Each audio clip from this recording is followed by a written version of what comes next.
live button. Let's make sure.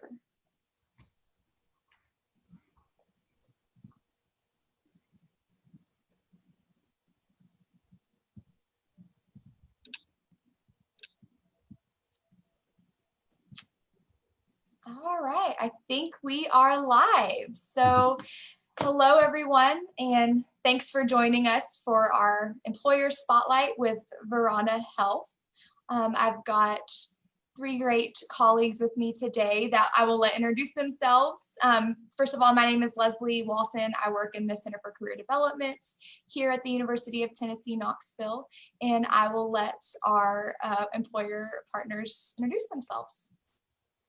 Why don't we start with you, Heather? All right, thanks, Brian. Well, I am the newest member of the team. My name is Heather Wiedekamp. I am an HR and talent coordinator here in Knoxville, and I've been here about 2 months now. Mani? All right, my name is Mani Bidya. I am an intern on the data ingestion team, working as a data engineer in Knoxville, and I am also a current University of Tennessee student. Okay, and I'm Brian Morley. I was at Oak Ridge National Lab for 35 years, retired, started a data analytics company for healthcare, and about 6 years later, we were acquired by Verana Health, who is headquartered out of San Francisco. And our Knoxville team staying here in Knoxville. So they have 3 sites now, one in San Francisco, one in Manhattan, and one in Knoxville. And our Knoxville office is just opened on Gay Street about 1 day before we were sent home for COVID. So if you go down Gay Street and you see the little rowboat with the man in it, that's the SunTrust building, and we're on the 3rd floor. We have a big suite in the 3rd floor. We have plans to, hire, 60 to 70 people in that space. And Monty's one of our stars that we've plucked out of UT, and we're looking for many more out of UT. So thank you. Wonderful. So we'll just start with the basics. Can you just tell me a little bit about Verana Health and what you do and who you serve? Yeah. So Verana Health is a science-first company. In exercising our science, it's devoted to improving the healthcare of the patients and primarily. And what we have done at Verana Health is collected the largest set of identified healthcare records in the world, and we are focused on using those records to help the physicians better understand their own practices, and also de-identify all that data and provide it up for research to the scientific community. And so in doing that, one of our biggest challenges then are twofold. One is to make sure we have good data quality. So we have a whole set of people who do nothing but analytics and data quality, and a whole set of technology people, which is centered here in Knoxville on the ingesting that data. And so that's primarily our focus. Yeah, the team here in Knoxville, just to add on, I'm sorry, Brian, go ahead. Well, I was just going to say our primary focuses right now are the American Association of Neurology, the American Association of Ophthalmology, and the American Urology Association. So those are the 3 medical vectors that we serve. Go ahead, Heather. Yeah, I was just going to add on. Yeah, so the team here in Knoxville is mostly focused on data ingestion. And then in San Francisco, that's the team that's building that technology platform. So the team here, like Brian said, is taking that data in, and then we're sending it, the team in San Francisco is sending the platform so that we can utilize that data. And the whole purpose of Verana and what we do is to provide that data and the insights from that data back to medical practices, physicians, and life science companies in order to advance medical research. So that's really our goal. That's why we're doing everything. And we provide that as a free service to those companies. And then also pharmaceutical companies are interested in our data. So we have a commercial side of things that will sell that data to the pharmaceutical companies. So that way it will allow us to continue providing it for free. Okay, interesting. And where are you getting this data from? Are you finding it, or are you just, ingesting it? I think, tell me a little bit more about that process. I'm going to let Monty weigh in on Yeah. that. He's right in the middle of that. So Monty, you want to take that one? Yeah, absolutely. So some of our sources for data can be, the source can be from practices and the databases they have. So if you go in for if you go in for an eye doctor visit, that would qualify your data as an encounter, and our software, which is proprietary, will detect encounters and send data through like a scalable cloud pipeline where we do operations on it and land it in a database. So it actually comes from your the practice you visit, their databases, where we're capturing some of that data. Okay. Yeah, and so one of the challenges associated with that is that, for example, in ophthalmology, there's like 54 different electronic health record systems that are being used by the 3,000 providers that are in the registry. So, our challenge is to bring that data in from those electronic health record systems like Epic and Cerner and the ones you're familiar with, and normalize them in a way that, we can look at the data across all those different EHR systems. And that's a huge endeavor for us. Yeah, definitely. And what types of job and internship opportunities are you normally looking for or hiring for? Heather, I'll let you take that. Yeah. Yeah, right now we do have some permanent full-time roles for data engineers and some practice experience managers, as well as looking at like security engineering, technical product management. So we have a few of those that would probably be more for like alumni to look at, because we are looking for people that have a little bit of experience in the workforce. But then as far as internships, we're kind of in the middle of crafting it. Since we've only been here in Knoxville for a year, we're kind of looking at what that's going to look like for next summer. And we're looking at doing probably an internship possibility for maybe turning into a co-op, like a part-time co-op while somebody's in school. Mm-hmm. And we'd be looking at computer science majors for that, so that they could come in and help that ingestion team, similar to what Monty was talking about. Okay. And Monty, you talked a little bit about what you do as an intern, but could you talk just a little bit more about what like a day looks like for you, just to give, if students are watching, an idea of what that internship might be? Absolutely. So the team I'm working with, I'm pretty much embedded within it as a normal member. So I participate in like the day-to-day meetings of planning and like sprint and scrum meetings. I get tasks in that manner. It's not like a lot of other companies where you're given a single project and that's kind of what you work on in a siloed fashion. So I hope that answers your question. Yeah, that's great experience to just work alongside with people who are working full time. It's really nice because we have such a small team. We have about 30 employees in Knoxville right now.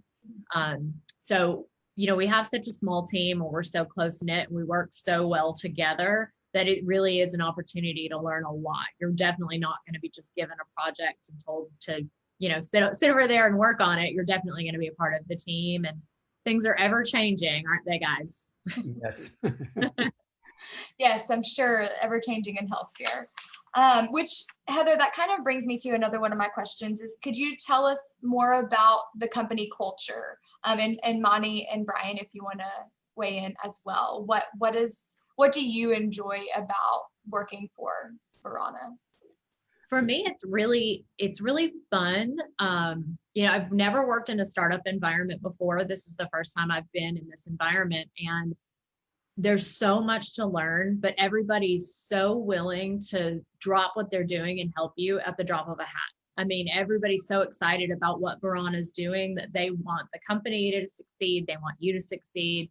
So it's very much just a fun, connected group of people. Monty, you want to add to that? Oh, absolutely. So the culture at Verana is amazing and is the main reason why it's been my favorite internship. What I really like about it is how easy it is to talk to people outside of your team or your supervisors. And it's also really nice to know how much Verana cares about their employees. There's a lot of things that the company has done for us during the pandemic to make it easier to work from home in terms of like events for us to go to talk about things we're working on, or events where we just discuss things we're doing outside of work and focus on learning new skills like cooking or the exercise group. I just really like the family aspect of it all. It's awesome. Yeah, and I'll just add to that. I mean, they've been very transparent.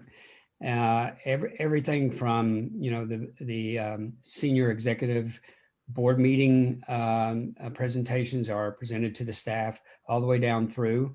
And then, like Monty said, we have particularly in this time of COVID, we have a lot of extracurricular activities to keep everybody engaged in a social way. And I think they have use a lot of what I would think is very cutting edge technology in terms of communications and employee relations and et cetera. So I think that's pretty exciting, and just to be able to talk to people from many cultures, actually, as you'd expect, from San Francisco and New York. Yeah, that's great. Speaking of COVID, do you have any advice on how to job search during this time for students? Everything is virtual now, and we're at home a lot of the time, and we're trying to do things to connect students with employers, like these employer spotlights. But do you have any advice for students who may be in a job search or maybe planning to start job searching in the spring? Yeah, I think the biggest thing is just to always remember to put your best foot forward, no matter what platform you're using.